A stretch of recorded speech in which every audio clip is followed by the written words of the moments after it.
Now back to Smoke on the Water for more Straight Up with Sturge.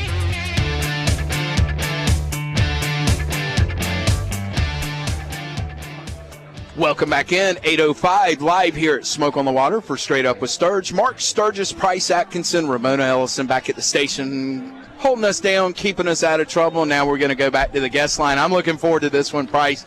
The great Larry Conley. I cannot tell you how many basketball games I have watched him call over the last Larry, I don't want to offend you. What would you say, maybe 30 years that you've been in basketball announcing? Actually, this is my 41st year coming up. Okay. Well, listen, I'm a Bama grad. Price is a Kentucky grad. Not like we had never seen you call some SEC basketball games back during the day. But, Larry, let me ask real quickly. Somebody that I knew a little bit near and dear to my heart, also did your job as a basketball analyst.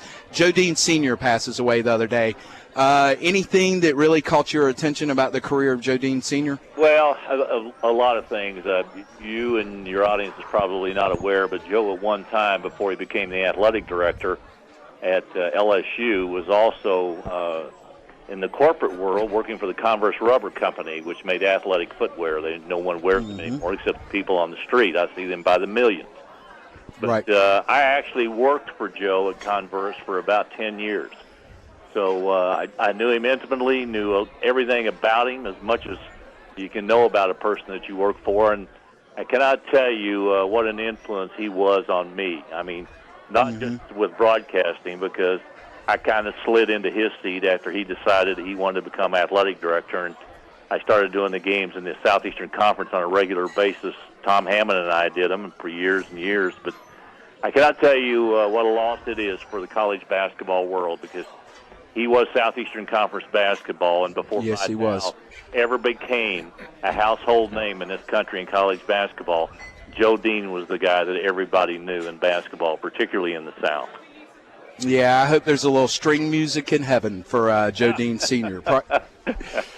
Well, Larry, Price Atkinson sitting in here with Mark tonight, and I'll echo what he said just to lead us off, that it is a incredible thrill as a guy that went to UK and historian of Wildcat basketball through the years, and some of the great teams, and some of the great teams you played on is one of Coach Adolph Rupp's runs, back in the 65-66 season that everybody remembers, the Texas Western game, which I'm sure that might be one you, in a little bit of a way, want to forget because of the outcome. But it's a treat to talk to you tonight. But let's. I wanted to get to it this season, and I've been just thirsting for basketball to start, as I know you have too. With the season getting underway, and just really what I think is one of the best seasons, the way it kind of sets up with a lot of teams at the top, contenders. What are your thoughts as far as those contenders? Who do you see as being the teams going into the season that everybody's talking about?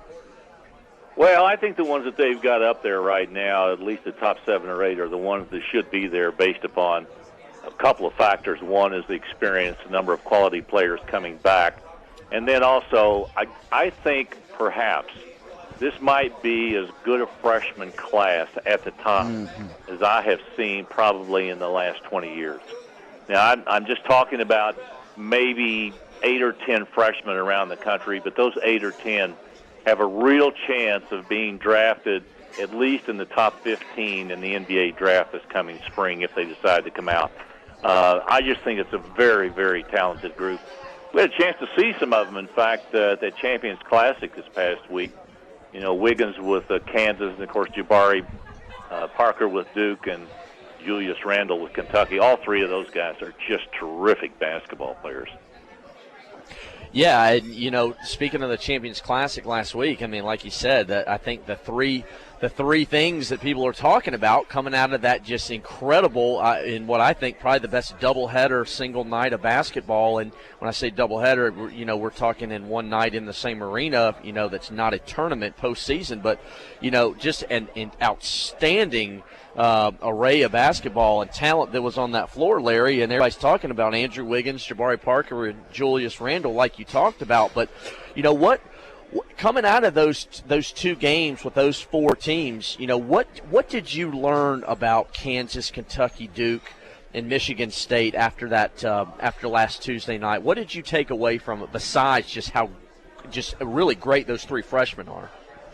Well, I pretty well knew that Duke and Michigan State were going to be really good this year. I pretty well had figured that. And with Kentucky's recruiting class, and make no mistake about this, there's only one other team that will rival Kentucky in the number of quality freshmen they have on their roster, and that will be Arizona. The Kentucky squad has terrific talent. I'm not going to say this just because I played there, because you know me well enough that I wouldn't do that. But I will tell you that what we saw the other night with them playing Michigan State, even though they got down as much as they did, I thought it was quite a compliment for them to be able to come back and make a game of that.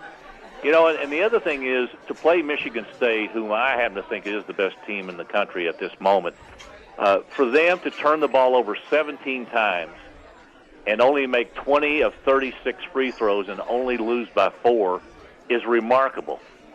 I mean, any other team would have been down 15 or 20 and never been able to come back. So I give them credit for that. And I think if you're going to beat them, you better get them now or in December, because I think after the first of the year, they're going to be really hard to beat. And I totally agree, Larry. And another thing, I mean, how many teams are going to go out-rebound Michigan State? I mean, Kentucky pounded it. I mean, a team that is, I mean, Izzo's calling card is hitting that glass, and Kentucky may be one of 2, 3, maybe teams all season that out-rebound that Michigan State team. Yeah, they're a solid basketball team. And I will say this, I didn't think Kansas was going to be as good this year as everybody had portrayed them to be. I'm wrong. This is a really good basketball team. I mean, it's just not Wiggins. I mean, they're solid at every position. They've got a good bench. They're big. They're quick. They can run. They took care of a Duke team. And was that not a great game for 38 minutes? I mean, you couldn't find a better basketball game to watch for 38 minutes until Kansas just opened it up at the end and just pulled away from Duke. But I thought it was truly one of the best games I've seen in a long time. 4 really talented clubs, really good basketball teams. We're speaking with Larry Conley of Sports South, Fox Sports, and, of course, the legendary basketball analyst that he's been for now 41 years, as I learned something earlier. Larry, I've been to 2 of the 3 first Clemson games of the year, their opener and then Sunday against South Carolina. What has caught your attention with the rules changes? Because I was mentioning to Price during the break before we had you on, I was amazed at the amount of zone that was played on Sunday. And Coach Purnell talked about it in the post-game press conference that they just really aren't sure how officials are going to call this hand checking down in the lane. So I've seen a lot more zone in 2 games this year than I saw all of last year. I think you're going to see a lot more of it, too, until the adjustments are made, not only by the officials, because I would say that of the games I have watched on television and the ones that I have done, they've been pretty consistent in calling the hand checking, the arm bar, and really what the term they use is freedom of movement, allowing the players to basically make the cuts, not be stopped or interrupted by a hand check or that arm bar. They've been fairly consistent about it. I did watch one game the other night, and I forget which one it was, but it kind of reverted back to what they were doing last year. And I'm sure that John Adams, who's in charge of the NCAA officials, if he watched that game, was on the telephone 2 minutes after that game was over with. Because they have been instructed to really call this thing the way they've instructed them to do it. And that is no more hand checking, no more arm bars, and let's let the game flow. And what I have seen, I will tell you the majority of minutes that I have watched, they are doing that. It has been terrific. I'm sitting here watching the beginning of the game between Oklahoma State and Memphis right now, and they're calling it just like I've seen the other games. It's going to be a tough adjustment, not only for the officials, but I think as much for the players and the coaches that have been coaching defense in using the hand check in the past. They're going to have to make adjustments too. Yeah, and what a great early season basketball game too. Memphis and Oklahoma State going at it right now. You know, in the deep South where we are, Larry, and being in Atlanta, but such a college football area. But you know, this coming really starts later this week, and really gets into full high gear come Monday next week. Is quote unquote feast week and all the different holiday tournaments. around the country, and I feel like there's so many now, they've kind of gotten a tad bit watered down. Maui's this field this year isn't quite as good as what it usually is. But, what are some of these the holiday tournaments, starting this weekend, Friday, early next week, and, the Old Spice Classic late next week? What are some of the tournaments that you're looking forward to seeing? Some of the fields, and is there any certain team you're looking to see something from in these tournaments coming up? Yeah, as a matter of fact, there are two tournaments that I'm particularly interested in, and you mentioned one of them was Maui. The potential of having Gonzaga and Syracuse in the championship game is really intriguing, because I actually think Gonzaga might be one of those sleeping teams that could make it to the Final Four this year. This could be the year they finally get to the Final Four. This is a really good basketball team. And they've got a transfer, a guy by the name of Gerard Coleman, who transferred from Providence. He's the leader of that basketball team. But I'm telling you, they've got 10 guys that can play. I watched them the other night. They really go up and down. Just a fun team to watch. But if Gonzaga-Syracuse play in that championship game, watch that one. It'll be good. The other potential game, championship game, is the NIT. We could have Duke and Arizona squaring off. And that might be as good a basketball game as you'd want to watch, too, because you're going to have a lot of talented players on both clubs square off there. I actually think those are the two best tournaments going in. What do you think about the specifically talking about the holiday tournaments? A tournament that to me really kind of exploded, just especially last year with the sheer depth and quality was Battle for Atlantis down in the Bahamas. I think you got Kansas leading the field this year, Tennessee, Villanova, Andy Enfield, Southern Cal Squad. What do you think specifically about the Battle for Atlantis, coming up, and why have they just been able so quickly? I mean, the tournament is not that old. How have they been able to just generate these great quality teams so quickly, Larry? All you got to do is go down there and stay in that hotel one night, and you'll exactly. It is remarkable. I mean, it's absolutely one of the finest places. Of course, they play in a ballroom down there. I mean, they just convert a ballroom down there, and they put a floor down. I think they seat, 3,000 or 4,000 people. But I'm telling you, that is a remarkable place down there in the Bahamas. It really is. I should get them to send me a check for advertising their hotel down there. But it's a remarkable place. That's one of the reasons they're down there. Now, if Tennessee and Kansas get into the championship game, watch that one, because I'm going to tell you that Tennessee, in my opinion, is the second best team in the Southeastern Conference. I think they are loaded with talent, and you're going to find out as the season goes along, you're going to see a really good basketball team. And if they play Kansas, that could be a Donnybrook. That could be a really good game, too. Larry, as we close up, what are your thoughts on our local team? We're the flagship station of Clemson Athletics. Brad Brunell's now in his fourth year here at Clemson. I see a little bit more talent out of this team, especially from the outside, and the fact that Clemson shot, 24-26 from free throws the other night, the highest percentage ever by the Tigers with more than 25 attempts in the game. But, Clemson's kind of been stuck here a little bit in mediocrity, but now the plans are on the table for the new arena here in Clemson. Brad Brunell, I think he works the sideline about as hard as anybody I've seen in college basketball. What are your thought processes on Coach Brunell? Well, Brad's had two tough years. I mean, two tough back-to-back years, and I know that he traveled a lot this summer. I think didn't they end up going to Italy and play over there? They did. They most certainly did. And I tell you what they loved over there, Larry, real quickly, was the accelerated shot clock. Yes. Look, don't get me started on the rules, because we could have a whole different show just on that.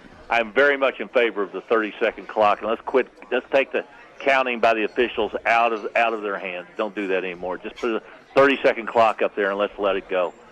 A couple of things. I mean, I think their team is so dependent upon K.J. Daniels, and Rod Hall, Jordan Roper are going to contribute too. But the team really needs a leader. I think Daniels is going to be that guy. And this is a basketball team that, while they've got three really good basketball programs coming into that conference this year, they've got a chance to finish somewhere in the middle of the pack, or maybe in the lower part of the upper middle of the pack. if they can find some offense. They have got to find some offense. Brad's always had good defensive clubs. They've always made it hard on everybody else to make shots, but they've got to find some offense. You just can't win games in the ACC averaging 65 points a game because everybody's out there to get 70s, 80s, 90s, and as good as you might be defensively, you got to find some offense. Larry, before we let you get out of here and before I try and get you on the spot to see if you'd be willing to give us an early Final Four picks by you, but let me ask you about our other local team, the South Carolina Gamecocks, real fast. And I told all my South Carolina friends, win or lose that ball game as it was going down the stretch in Waco last week, you'd be incredibly proud of your team because they're a young team. I think 7 freshmen on that squad that could have won that game at Baylor last week. I was really surprised by they just did not play very well going into Clemson on Sunday. What do you see with Frank Martin's team? Are they starting? I feel like also that there's kind of got the calling card and his personality. What do you see out of South Carolina this year in the SEC? It's going to take them a while to get everything put together. He's only got 2 players left of the players that he inherited when he came in there here in his second year. But I will tell you that the freshmen he's got are going to be the type of guys that he wants to put together as a team. But don't expect much out of this team this season. If they won 18 games, that would be a great year for them. But it's going to take a while to get all those freshmen put together. And they got, I think Carrera is a terrific basketball player. He's one of my favorite players in the Southeastern Conference. Yeah, heart and soul of that team, if you ask me. So real quick, we got to get out of here, Larry. Appreciate you joining us, but do you have a early Final Four picks you can give us right now with the season only 2 weeks underway? Who do you got 4? Sure. I'm going to tell you why I'm going to give this to you because next week everybody else will have forgotten it. Yeah, that's right. And it'll be all right. Now, I think some of those clubs we saw in the Champions Classic are going to be there. I think Michigan State's going to be there. I think Duke's going to be there. I think Kentucky's going to be there. And I think the other Final Four team is going to be Arizona. There we go. All right. Well, Larry, thank you for your time tonight. Look forward to checking into you in the future and just keep doing the awesome job. 41 years strong on the job, and not only sold Converse high tops on top of it, you just went up in my book even further. All right, guys. Have a good evening. Thanks, Larry. It's a pleasure. Larry Conley, the legendary. What a treat. Yeah. I mean, that was a treat. 41 years. I mean, he was in on this before Dick Vitale ever thought about it, and I had no idea the relationship that he had with Joe Dean Sr. We're real quick past break. I told you earlier I picked Joe Dean Sr. up at the airport for the SEC tournament back in Atlanta when I first started working for JP Sports back in the day. He wouldn't get in the back of the van because I was the only person. He got in the passenger seat. And I give him a lot of credit. He started asking me about me, what are you doing? You work for JP Sports. He goes, listen, if you're passionate about this, follow your dream. I'm like, wow. Joe Dean Sr., the author of String Music, just told me that. And that conversation from the Atlanta airport to the Georgia Dome for that SEC tournament made a huge difference in my life. Yeah, and you talk about Larry, too, a guy that's, had been back with Joe Dean Sr. going back. So, Larry's been done Raycom games. He's Fox Sports South and Sports South now. ESPN back in the day. Larry calls college baseball in the spring. You'll hear he and Dan Bonner both do. I love it. Yeah. I love hearing those guys call baseball games. So, all right. Well, let's get out to break. It's 8:24. Phone lines are open the rest of the evening here on Straight Up with Sturge. We are WCCP Talk Sports 104.9, the flagship station of Clemson Athletics. Want to